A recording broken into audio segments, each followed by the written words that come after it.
नमस्कार, आप देख रहे हैं हेडलाइंस न्यूज। दिन भर की ताज़ा खबरों के लिए अभी सब्सक्राइब करें, साथ में बेल आइकन भी प्रेस कर लें। खबरों में आगे बढ़ने से पहले वीडियो को लाइक जरूर करें और अपने दोस्तों के साथ ज़्यादा से ज़्यादा शेयर करें। और आप किस राज्य शहर से न्यूज को देख रहे हैं, कमेंट में जरूर लिखें।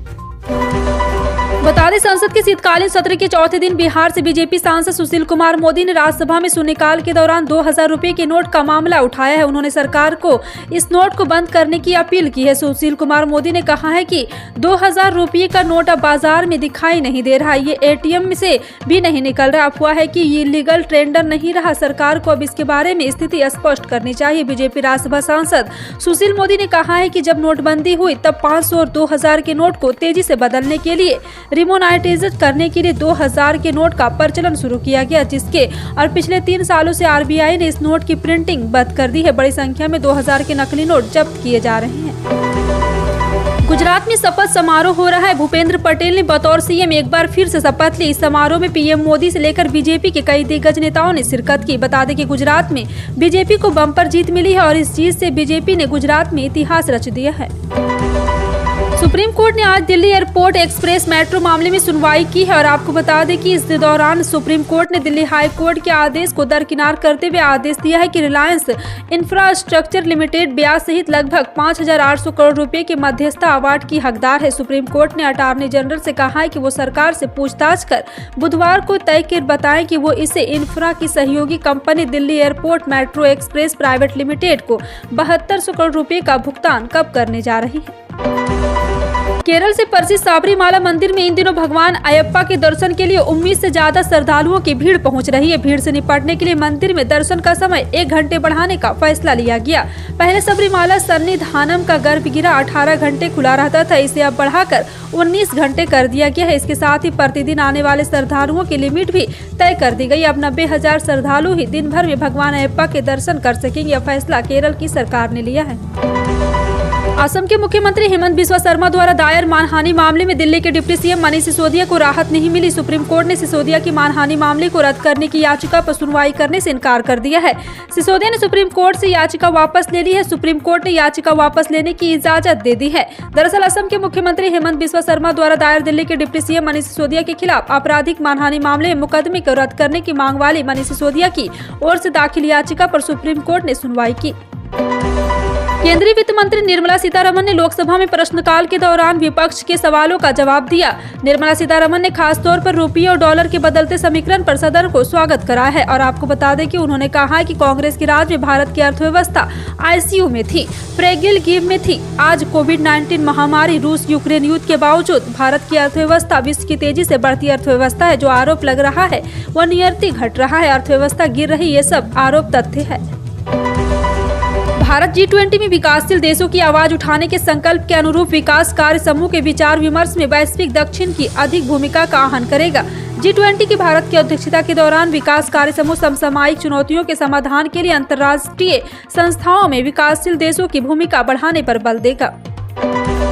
काशी विश्वनाथ धाम के लोकार्पण का 1 साल पूरा होने के मौके पर 13 दिसंबर को होने वाला भव्य उत्सव बेहद खास होगा। यह उत्सव देश की ही नहीं बल्कि दुनिया भर के श्रद्धालुओं के आकर्षण का केंद्र होगा। लोकार्पण की पहली वर्षगांठ को यादगार बनाने के लिए हवन पूजन से लेकर गोष्ठी और सांस्कृतिक कार्यक्रमों का आयोजन किया जाएगा। काशी विश्वनाथ धाम में 13 दिसंबर की सुबह से ही वेद मंत्र और वैदिक ऋचाएं तो शाम को अनुराधा पौडवाल के भजन पूरे परिसर में गूंजेंगे।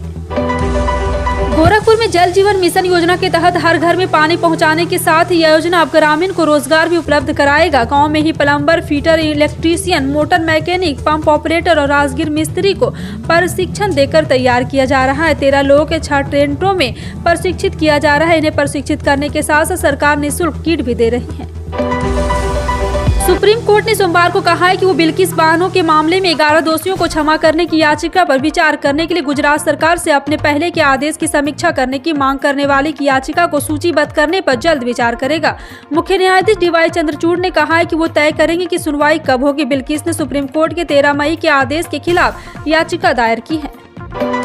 केंद्रीय मंत्री राजकुमार सिंह यानी कि सोमवार को राज्यसभा में ऊर्जा संरक्षण अधिनियम 2001 में संशोधन के लिए ऊर्जा संरक्षण विधेयक 2022 पेश करने जा रहे हैं। ऊर्जा संरक्षण अधिनियम 2001 में संशोधन के लिए लोकसभा अगस्त में पहले ही विधेयक पारित कर चुकी है। ऊर्जा संरक्षण अधिनियम 2001 को भी 2010 में संशोधित किया गया था। भारत में लगातार कोरोना वायरस के मामलों में कमी देखने को मिल रही। भारत में बीते 24 घंटे में कोविड-19 के 159 नए मामले सामने आए हैं। एक दिन पहले रविवार को देश में कोरोना संक्रमण के 173 नए मामले मिले थे और इसके मुकाबले करीब 14 केस कम मिले हैं। भारत में सोमवार को एक दिन में 159 कोरोना वायरस संक्रमितों की वृद्धि दर्ज की गई है। केंद्र सरकार दिल्ली में झुग्गी वासियों के पुनर्वास के लिए प्रतिबद्ध है और उनके पुनर्वास के लिए प्रति एकड़ एक झुग्गी से भी कम जमीन है। केंद्र ने राज्यसभा को सूचित किया है।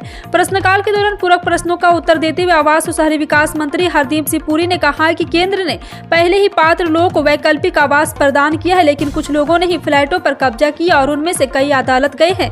उन्होंने कहा है कि राष्ट्रीय राजधानी क्षेत्र दिल्ली सरकार की 11 दिसंबर 2017 को घोषित नीति का पालन झुग्गी वासियों का पुनर्विन्यास के लिए किया जा रहा है। मुंबई में स्थित छत्रपति शिवाजी महाराज अंतर्राष्ट्रीय हवाई अड्डे ने 10 दिसंबर को एक कीर्तिमान स्थापित किया। दरअसल 10 दिसंबर को मुंबई हवाई अड्डे पर 1,50,988 यात्रियों ने आवाजाही की है। मुंबई इंटरनेशनल एयरपोर्ट लिमिटेड के अधिकारियों ने इसके बारे में जानकारी दी। उन्होंने बताया कि दुनिया के सबसे व्यस्त सिंगल क्रॉस ओवर रनवे हवाई अड्डे ने 10 दिसंबर 2022 को 1,50,988 यात्रियों के साथ एक रिकॉर्ड बनाया है। सुप्रीम कोर्ट ने जबरन धर्मांतरण के खिलाफ अधिवक्ता अश्विनी कुमार उपाध्याय द्वारा दायर याचिका पर सुनवाई 9 जनवरी तक के लिए स्थगित कर दी। सोमवार को इस याचिका पर हुई संक्षिप्त सुनवाई के दौरान एक पक्ष की ओर से वरिष्ठ अधिवक्ता दुष्यंत दवे ने मामले में पक्षकार बनाने की मांग करते हुए कहा, याचिका में धर्मों के खिलाफ लगाए गए कुछ आरोप बहुत ही गंभीर है। महंगाई के मोर्चे पर राहत की खबर है। नवंबर महीने में खुदरा महंगाई दर 11 महीने के निचले स्तर पर 5.88% पर घटकर आ गया है, जबकि अक्टूबर 2022 में खुदरा महंगाई दर 6.77% रही थी। एक वर्ष पूर्व नवंबर 2021 में खुदरा महंगाई दर 4.91% रही। खाद्य वस्तुओं की महंगाई दर में भारी कमी आई है। नवंबर महीने में खाद्य महंगाई पर 4.67% पर आ गया है।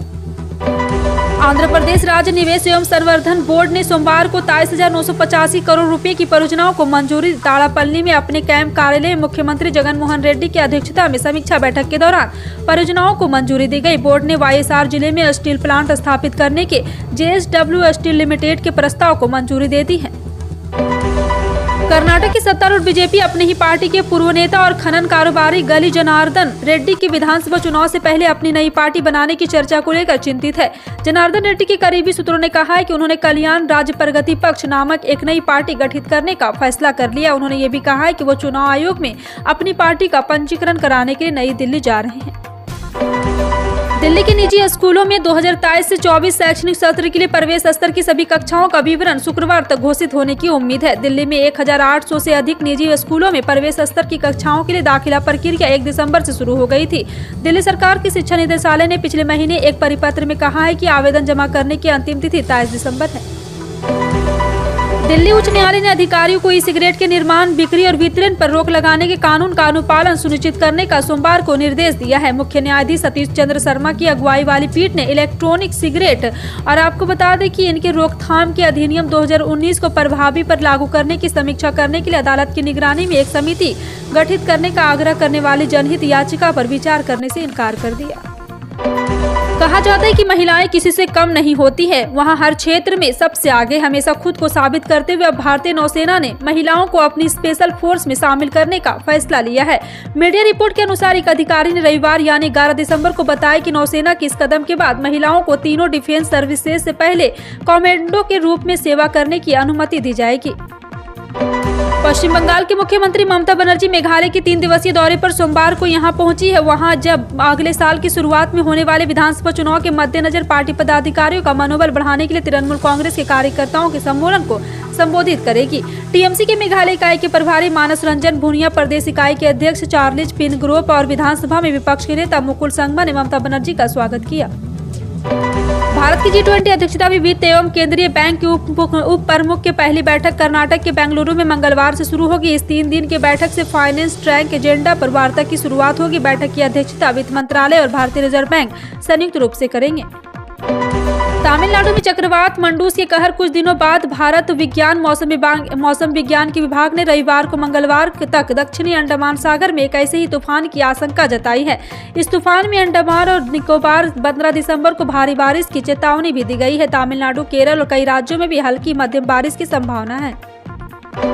पंजाब नेशनल बैंक के जिन ग्राहकों ने अब तक अपना KYC अपडेट नहीं करवाया है तो वो आज ही ये काम निपटा ले। बैंक के अनुसार जिन ग्राहकों का KYC 12 दिसंबर तक अपडेट नहीं होगा उन्हें अपने खाते से लेन देन करने में परेशानी का सामना करना पड़ सकता है। इसलिए सभी ग्राहकों को 13 से पहले यहाँ पे KYC कराना बहुत ही जरूरी है। पंजाब नेशनल बैंक ने एक प्रेस रिलीज में कहा है कि जिन ग्राहकों का KYC अपडेशन बाकी है उनके रजिस्टर्ड एड्रेस पर 2 नोटिस और रजिस्टर्ड मोबाइल नंबर पर SMS के जरिए सूचना दे दी गई है।